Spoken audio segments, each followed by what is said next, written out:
PoK में आजादी की जंग को लेकर आवाम सड़कों पर क्या आई? पाक सरकार गिड़गिड़ाने लगी और प्रदर्शनकारियों की मांगों पर विचार करने के लिए मोहलत मांगी। इस पर जॉइंट अवामी एक्शन कमेटी ने फिलहाल लॉन्ग मार्च को एक हफ्ते के लिए टाल दिया, लेकिन सड़क से हटने से इनकार कर दिया।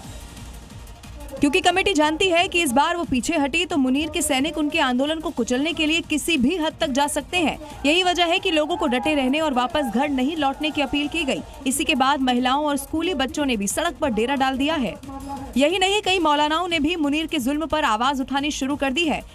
देखते हैं शहबाज और मुनीर मांगों को मानते हैं या फिर एक बार 22 जुलाई को आंदोलन की आग दोबारा भड़कती है जो पूरे पाकिस्तान को झुलसा कर रख देगी।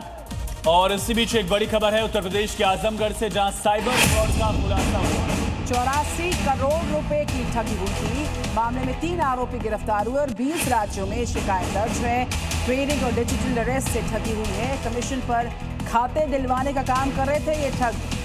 84 करोड़ की ठगी का यह खुलासा। 20 राज्यों में इनके खिलाफ केसेस थे। 3 आरोपियों को गिरफ्तार किया गया। एक बड़े नेक्सस का खुलासा हुआ।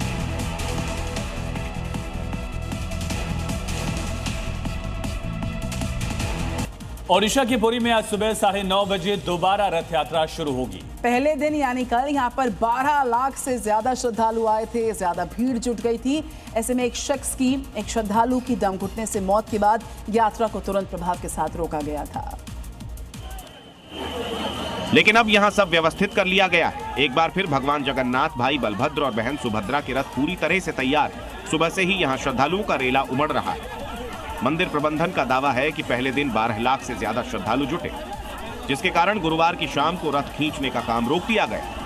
अब एक बार फिर तीनों रथ खींचने के लिए तैयार हैं। मंदिर प्रबंधन और ओडिशा सरकार ने भगदड़ की किसी भी तरह की खबरों का खंडन किया। उनका कहना है कि दम घुटने से एक श्रद्धालु की मौत हुई है। हालांकि अब व्यवस्था चाक चौबंद कर ली गई है।